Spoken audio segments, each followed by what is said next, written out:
So we finally have another Candyman after about what? What was the last one? Candyman 3 came out maybe in the late 90s. Candyman 3 Day of the Dead is absolutely abysmal, by the way. Let's just get that right out of the way right now. Now, I am a big fan of the first film. I love it. I think it's fantastic. So, I've always said, though, that it's a film that really does not need a sequel because of how open-ended and ambiguous the ending is. I really like wondering, whether Helen is crazy or if Candyman actually exists. Did the urban legend bring itself to fruition because she started looking into it? Did she bring it to light by becoming obsessive and creating it in her own head and committing the acts herself because of everything going on in her house and all that? I love it. I think it's fantastic. I love the direction. I love the music. Oh God, the music. So this is one I never really wanted a sequel to. And then we got Farewell to the Flesh, which is an okay sequel, but it has that problem where it's trying to answer questions and it shows that Candyman is definitely real. And which is not, something I really ever needed to see. And then Day of the Dead is just honestly atrocious. It's not even worth watching. It's like, it's like a porno with attempted horror in it. It's seriously dreadful. Don't ever bother with it. But anyways, so we got this one, and this was directed by Nia DaCosta, who is going to be directing the Marvels for Marvel Studios, for the MCU, which makes sense because the girl who is in this plays Monica Rambeau in WandaVision, and she will definitely be in the Marvels. So it makes perfect sense that this casting would either happen because she's doing the Marvels movie or because, she got it because she was working with that actress. I don't know which way it went, but whatever way, it makes sense. But anyway, so we've got, Yahya, is that how you say his name? Yahya Abdul-Mateen the second, I want to say. I really like this guy. He was in Aquaman as Manta and Watchmen as well, and I really enjoy this guy. And so in this one, we follow his character, and he is a struggling artist. He's moved in with his girlfriend, and he's kind of getting some shit from everybody for not having done any work in a little while. And he's trying to find inspiration. He's trying to find what his next art project is going to be. And when his girlfriend's brother comes over, he tells them the story of what happened in their building at one point, which was Cabrini Green. And he tells him the story of Helen and what happened there. And upon further investigation into it, he learns of the Candyman, which he never had heard of. And of course, as soon as he starts investigating it, he goes down a rabbit hole, and this throws his life into chaos. This was a film that I was looking forward to because I liked the art direction I saw in the trailer. I thought it looked promising. I thought it didn't look generic. It didn't look like it was just a cash grab, like a lot of remakes can be, even though you like to use that word because I feel like all films are cash grabs to a degree. I mean, producers give money so they can give money back. But there's a difference between wanting to make money and not caring about your project and literally putting out a soulless film just to try to rake in cash. That's a cash grab to me. And I've seen a few, like Prom Night or The Fog, or we can go through the list of shitty remakes, or It's Alive even. Even though that didn't go to theaters. Whoa, check that thing out. Or Martyrs, doesn't matter. Anyways, moving on. Okay, as far as the film goes, something I want to say really quick up front. For anyone criticizing this film for being too woke, I haven't honestly seen this yet. I know it's coming, but I have a friend who, Charles, he mentioned that this was happening, which I expected. And it made me roll my eyes when I read it, because I'm like, okay, the first Candyman and every iteration of Candyman. Candyman, the story, is about racial injustice. I mean, that's the fucking, like, at the heart of the matter. Daniel Robitaille was a guy who had sex with a white woman, got her pregnant. They hunted his ass down and killed him for being black. I mean, this has always been the story. So I don't feel like this film is any more woke than any other Candyman film. So I don't know what Candyman people have been watching, but this is exactly the film I expected to see. This isn't any more egregiously woke than any other Candyman film that I've seen. So that's just me. I don't take this shit to heart. I don't get overly offended by agendas, unless it's like being absolutely hammered into my face, like the Black Christmas remake, which was just dreadful.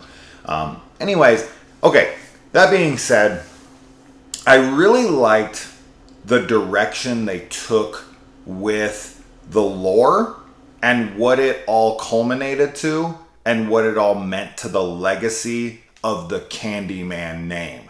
I thought that was really cool and made perfect sense for the franchise.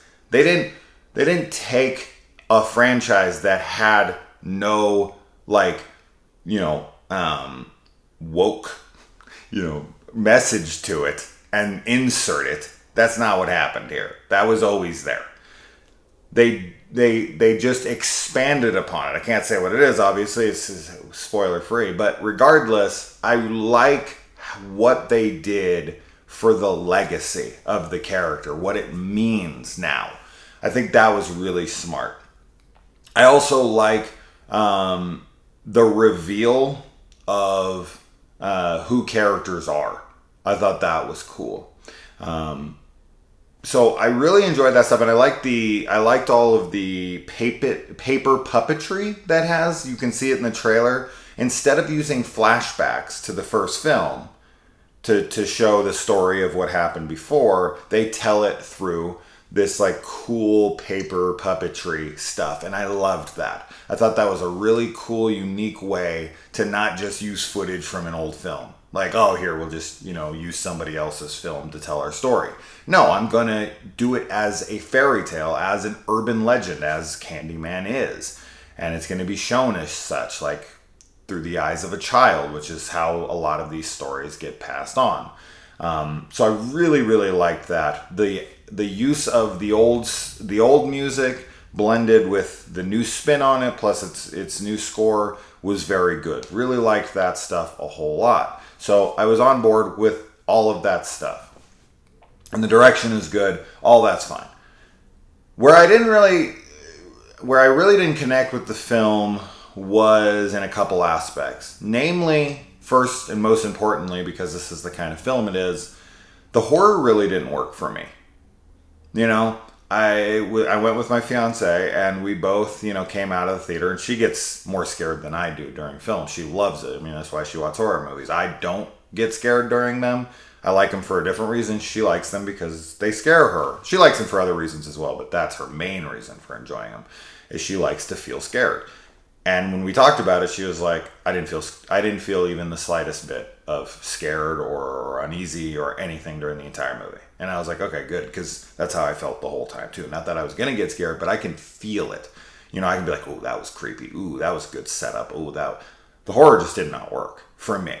As a horror film, I just didn't care for that aspect of it.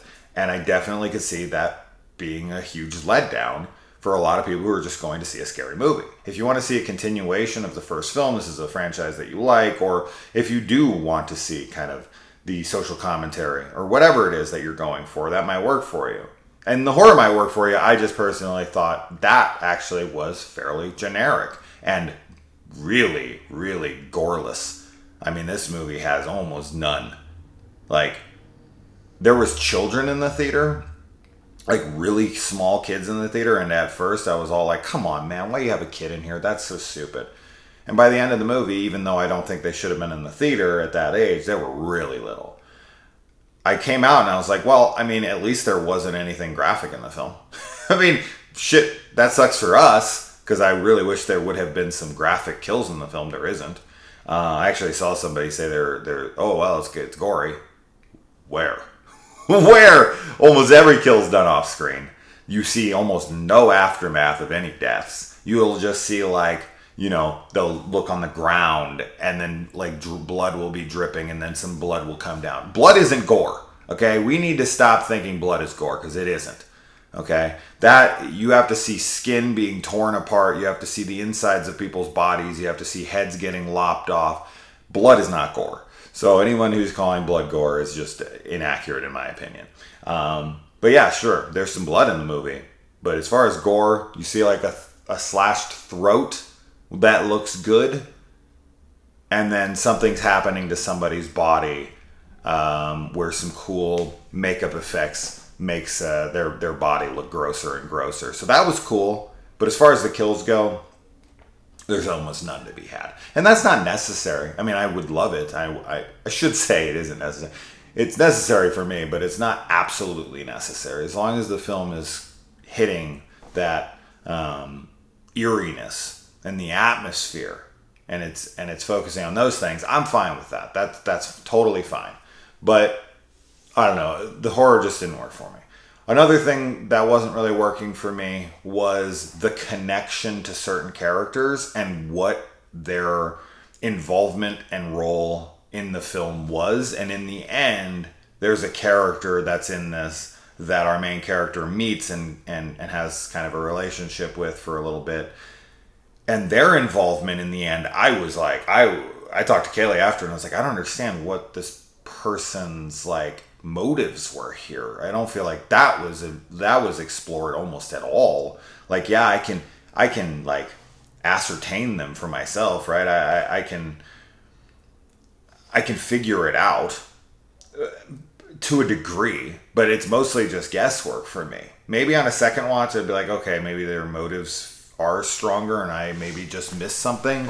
But we both were kind of like, and she pays attention better than I do, to be honest, because I always go to her and ask her stuff, and she's like, oh, it's because of this dummy. And I'm like, oh yeah, they did say that. Okay, perfect, we're good. But on this one, when I asked her about this person at the end, she was like, I don't know.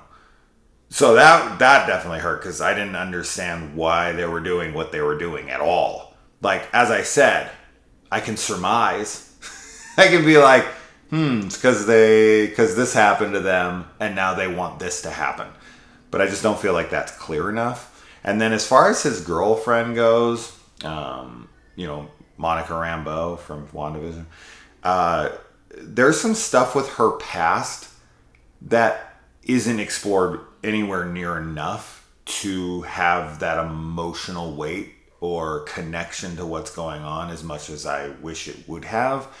I almost feel like it should have been attached to him, or if it wasn't attached to him, it should have been attached to her in a more specific way that played into why this is relevant to her story and connection to this.